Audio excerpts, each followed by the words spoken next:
আসসালামু আলাইকুম। আশা করি সবাই ভালো আছেন। আপনাদের মাঝে নতুন একটা ভিডিও নিয়ে আসছি। আজকে আপনাদেরকে দেখানো হবে একটি ইন্ডাকটিভ সেন্সর কিভাবে কানেকশন করে এবং কিভাবে কাজ করে। তো এটা দেখার জন্য আপনাকে আগে দেখতে হবে সেন্সরটা ডিসি ভোল্ট নাকি এসি ভোল্ট। দেখতে পাচ্ছেন আমাদের এখানে 12/48 ভোল্ট ডিসি, তার মানে আমাদের এই সেন্সরটা ডিসি।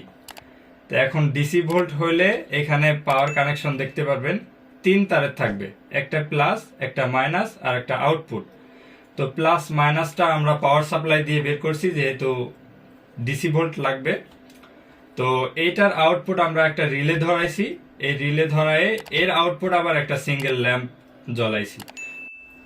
তো দেখুন, আমরা যখন এটা টাচ করব, সেন্সরটা আমরা যখন টাচ করব, তখন কিন্তু এই রিলেটাতে আমাদের এখানে যে আউটপুটটা আছে সেটা কিন্তু এই রিলে পাই যাবে।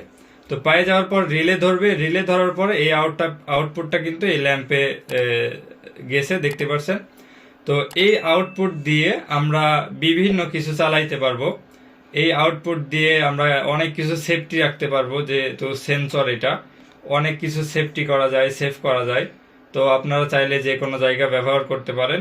খেয়াল রাখতে হবে যে ডিসি ভোল্টে ডিসি ভোল্ট দিবেন, এসি ভোল্টে এসি ভোল্ট দিতে হবে। আর কানেকশনগুলো তো দেখতে পাচ্ছেন এখানে 3টা। এখানে এই ব্রাউনটা হলো প্লাস, এই ব্লুটা হলো মাইনাস, আর ব্ল্যাকটা হলো আউটপুট। তো এটা খেয়াল করে লাগাইতে হবে, যেহেতু ডিসি ভোল্ট উল্টাপাল্টা লাগাইলে হয়তো হবে না বা পুড়ে যাওয়ার সম্ভাবনা থাকবে। আশা করি সবাই বুঝতে পারছেন।